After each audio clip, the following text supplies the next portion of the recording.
There are no normal people who, as they go through life, don't drag along a heap of bitter regrets about what they did or did not do. It is considered normal, and I am not going to argue.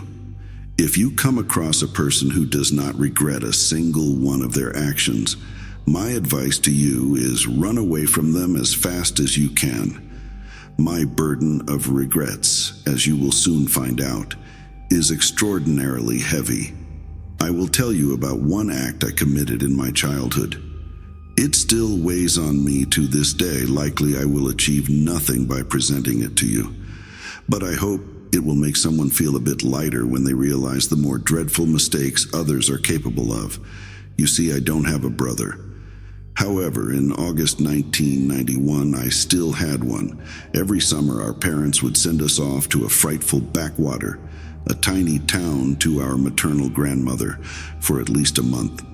They justified this with the need for us to spend time closer to nature. In reality, of course, it was more prosaic. Our parents wanted to get rid of us and have some rest themselves. These trips left a mixed impression in my memory. Of course, there was a lot of good and interesting things.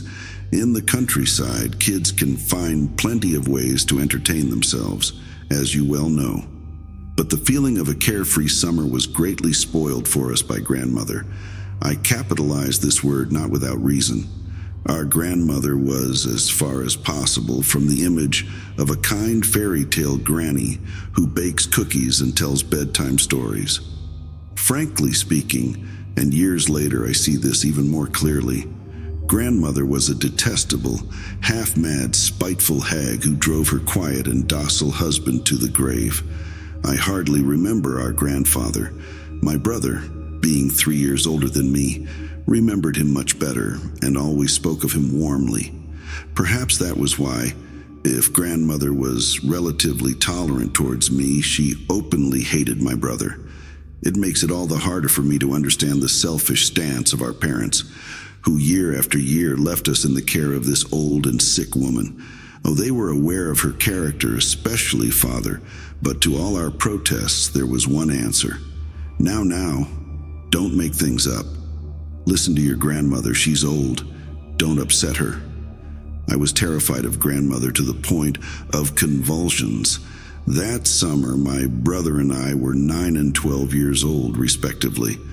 Justin, being the older one, was tasked with keeping an eye on me, so we spent almost all our time together. There were few other children our age in the town, and we made do with games we invented for ourselves. A tree house in the forest behind the house, pirates on a homemade raft, stealing berries from a neighbor's garden. Grandmother enforced an extremely strict daily schedule, and God help you if you broke it. For context, she did not hesitate to grab a switch if we were even a minute late to the table, did not complete her tasks in the garden quickly enough, or went where we shouldn't, or something she would know from the gossiping neighbors. Where we shouldn't was practically anywhere. Off limits were the forest, the highway, the big ravine, the neighboring village, the abandoned farm, the small store at the crossroads, and of course the river. Every evening we would tell her tales of how innocently we had spent the day, holding hands, walking in the meadow, and picking strawberries. Well, watch out, you rascals, she would hiss, squinting her eyes. I'll find out everything if you're lying. Things were going as usual when one day we got lucky and found a cave. For 2 days straight it rained almost incessantly. The comics were all read and the little TV showed nothing but nonsense. Exploring the same attic for the 100th time was not interesting, and Grandma categorically put a stop to our attempt to make a swing by throwing a rope over a ceiling beam. Being in the same small house with her was almost physically difficult. So, as soon as the clouds parted, we burst out into the open with shouts. We got scolded for the shouting and were sent off to hell because she couldn't think of any chores for us, taking roundabout paths, constantly fearing surveillance. We made our way to a wide ravine overgrown with fierce nettles, which a tree had once long ago fallen across. The tree itself and the danger of getting stung by nettles if you fell from it down into the ravine were reasons enough for an adventure. The whole tiny town was situated on a high, really very high hill that steeply descended to the river. The ravine sloped down in the same direction and was in some places as deep as 10 yards. At its bottom, you were greeted by coolness, shady, a babbling brook, and inevitable scratches and nettle burns, not to mention swarms of mosquitoes. By the time Justin carefully descended to me, clinging to bushes and grass, I had already been examining my discovery, forgetting about a dozen fresh scratches and a torn shirt. Part of the clay slope had slid down under its own weight, revealing a narrow horizontal crevice only half a yard long to the eye. It was dark inside the crevice. A draft came from it. Maybe the crevice had been there before, but most likely the 2-day rainstorm had triggered the landslide, a great fortune for young explorers. We dug in the earth until dinner time and expanded the crevice enough for me to crawl inside. Almost immediately, the cave widened into a kind of chamber, a grotto with walls of damp, cold clay where one could comfortably sit. There wasn't enough light, but I could see that a narrow passage led further and seemed to turn. My brother and I swore not to tell a single living soul about our find. It's hard to convey our excitement as pioneers. Moreover, we now had our very own most secret place in the world. This summer promised to be interesting. For 2 weeks, deceiving Grandma, we reveled in our secret. We had a rechargeable flashlight, and as digging tools, we covertly borrowed old hose and a scoop from the shed. Every day, maintaining all possible secrecy, we climbed into the coolness of the cave. Our main task was to find where the cave ended. The draft clearly indicated there was a second exit. A narrow and winding crawlway led from the grotto, initially more than enough for a boy, but then it narrowed. We crawled through it one after the other. There was only one flashlight, and it was handed to whoever was crawling first that day. Gradually, we expanded the tunnel and went further and further, but progress was slow. We managed no more than 1.5 yards each day, struggling to push the dug-up clay back. Then we had to blindly crawl back feet first, and this was much more difficult. The width of the crawlway did not exceed the width of a child's shoulders, and in this dark, narrow space, it was extremely difficult to even breathe deeply, let alone use a scoop. Several times one of us got stuck in this hole, which was terrifying. But each time, by wriggling and pushing with our arms extended forward, we managed to back out, after which the digging and expansion of the tunnel continued. The difficulties did not stop us. We meticulously sketched the path we had taken on a sheet of paper, and at night we whispered about plans for the next day. The exploration continued until one day, louder than usual, my brother, breathing heavily behind me, said in a muted voice, "Wait, I'm stuck. Perhaps there is some fault of mine in what happened. I was leading that day. We were about 18 yards from the entrance to the cave. I was so eager to get past a difficult section with stones that we came across that I didn't properly take care of widening the tunnel in that spot and just squeezed through myself. My brother, he was bigger than me. He got stuck in the narrow place and couldn't do anything. Absolutely nothing. We didn't start to panic immediately, but when, after an hour, Justin couldn't move an inch forward or backward, despite trying all our techniques, hysterical notes appeared in his voice, and I tried to sniffle more quietly. 3 hours later, well past noon above, both of us, in despair, were sobbing convulsively and screaming for help, senselessly at such a depth. I begged Justin to try and grab my leg again so I could pull him forward, but he screamed that it hurt, that he was suffocating, that I should help him. I tried to shine the light on him, but I couldn't even turn around to look at him. We were flattened under a layer of earth, and now the idea of exploring the cave didn't seem so great to me. At some point, in a frantic attempt to break free, he slightly turned his torso and got completely stuck, blocking the way back for me as well. We were trapped, and no one knew where we were. Justin was still the elder. After calming himself down, he explained his plan. Our only way out was for me to crawl forward and reach the second exit, then call for help. Essentially, there was nothing else we could do, though the chances of success were minimal. But I had a scoop and a flashlight, and the tunnel ahead, as far as the light reached, seemed to widen a bit. We agreed to shout to each other every minute, and I began to make my way forward, wriggling like an earthworm. Panic and despair clouded my memories. I only remember endlessly crawling, tearing my hands, knees, and clothes. My brother's screams from the darkness behind me became quieter, until they turned into meaningless, echo-distorted moans. My voice hoarse, I stopped trying to shout back.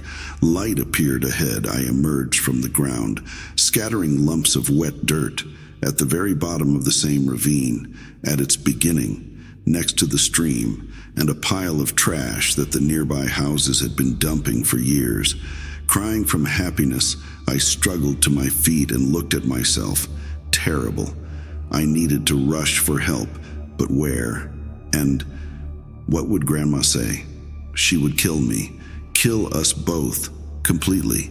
Lifting my tear-blurred gaze, I saw Grandma's head over the edge of the cliff. She was looking straight at me, dirty and pitiful, a violator of all her rules, and her eyes were so angry. From shock, I lost consciousness. Upon opening my eyes, I saw the darkening sky above me. We had missed dinner time. My entire body ached, and then I realized I simply couldn't. I couldn't possibly tell Grandma. It must have been my imagination seeing her above. What we were doing and what happened, yes, I was a coward, a terrible coward. But nausea rose to my throat at the mere thought of confessing. I've mentioned before how scared I was of her. Now you understand to what extent. Good Lord, I was just a scared child, though of course these are just cheap excuses. I swore to myself that I would save my brother the next day on my own. Where is your brother? With a cold and creaky voice, like a pair of rusty door hinges, Grandma asked. Not a word about my dirty appearance or my being late. I shrank my head into my shoulders. I don't know. We had a fight and walked separately. Hasn't he come back yet? I pitifully and obviously lied. Not yet. Wash your hands and eat. Your plate is on the table. Nothing more was said. I tossed and turned in bed for a long time, imagining my brother there, trapped in the cold earth as if buried alive. I had nightmares. In the morning, I was given work in the garden. There was no escaping it. I trimmed the bushes under Grandma's heavy, unwavering gaze as she sat on the porch in her chair. Managing to slip away only after noon, I ran as fast as I could to the ravine. Barely climbing into the grotto, I heard howls and moans. I called out to my brother and crawled towards him, reaching the soles of his sneakers. God, how happy he was to see me. He asked when help would come, why it was taking so long, and whether the adults had gathered with shovels. Something about a rope. Justin babbled, laughed, and kicked his legs. He had spent a day and a night in the tunnel already, alone, in complete darkness. Stuttering, I explained that help wasn't coming yet. Well, it was, because I was going to help him now, pull him out. I had a charged flashlight. He was silent for a while, then kicked me in the face. I crawled back as far as I could, trying to convince him that it was for the best. He agreed. He didn't have much choice. I dug around this way and that, ran to get a long hoe, dragged him by the legs amid terrible screams of pain. I crawled from the other side, through the exit by the stream, and when we were face to face, he spat at me. I dug under his chest, told him to exhale, and pulled. I brought him candles and matches, so there was light in his cave. Yes, I had started to think of it as his cave since I took the flashlight with me. I brought my brother water and a couple of apples, then food from Grandma's kitchen, but I couldn't pull him out. Not that day, nor the days that followed. On the second day of my attempts to save my brother, he swore he would kill me as soon as he got out. He described how he would break my fingers one by one, how he would gouge out my eyes with his pocket knife. I cried, and so did he. I dug at the earth, but my strength wasn't enough. "Help me," he screamed. "Help!" Crawling out feet first from the cave to make it back in time for dinner, I heard him screaming and laughing in its depths. After spending another night in the cave, Justin stopped cursing me, just whimpered softly and refused to let go of the last candle stub. He drank water greedily, begged me to tell Grandma everything, begged, but somehow without hope. He apologized for saying I was no longer his brother. We had never spoken as much as we did that day, in the dim light among the narrow walls. At dinner, Grandma said that since Justin hadn't returned, it was time to call the police. The sin of cowardice is the most terrible of sins, and as you have gathered, I never told anyone anything. Half the town's population agreed to join the search for my brother. I lied, saying the last time I saw him was near the woods behind the gardens. They combed the forest, found our treehouse. They didn't find Justin. When I came to my brother's cave, he had already used up the last candles I managed to find for him, and he didn't react to my arrival. It seemed to me that something vitally human had vanished from his emaciated, dirty face, with its half-mad, bulging eyes. It seemed he was licking moisture from the walls and eating clay. I saw nail and tooth marks everywhere. I told him I hadn't brought food because that way he'd lose weight faster and be able to get out. Justin indifferently agreed that it made sense. When I left, he made no sound, just lay there and stared straight into my eyes. I crawled back by touch, holding the flashlight, and kept looking at his receding face until it disappeared around the bend in the tunnel. The next day, my distraught father and tearful mother arrived. I was confined to my room, strictly forbidden from going out. A police officer and my father questioned me again about what happened. It disgusted me to lie, and I was disgusted by the fact that deep down, I was relieved to have avoided punishment. Yet I was relieved all the same. The search went on for 4 days. People came and went, all under Grandma's heavy gaze. Finally, in the evening, my mother came, hugged me, and said we were going home. Dad would drive us in the morning. I begged her to let me go out for a walk alone, just for a few minutes. I sneaked to the entrance of the grotto and sat there for quite a while, not daring to climb inside so as not to dirty the new clothes my mother had brought. From the black hole came a barely audible singing, more precisely, a wordless humming. There, deep underground, my brother in the darkness and solitude was humming some tune. In the morning, we left. Now I'm 35 years old, I have a wife and a son. My mom is quite old, and I bring her to our place for the holidays. I don't have a brother, nor a father. He died in 2010 from a second heart attack. I think he suspected something until his last day. Grandma passed away in 2003, and no one bought her house. I went there a year ago. The log over the ravine had rotted and fallen. I went down to the place where my brother's cave began, stood there, nothing, just the earth overgrown with grass. Memory brought back to me that same strange melody, hummed without words. And by the way, the disgusting old woman knew everything, our dirty clothes and the earth in our hair. She was watching us. I saw her that day above the cliff. She set one plate on the table when I came home. She knew what was happening, but she never liked Justin.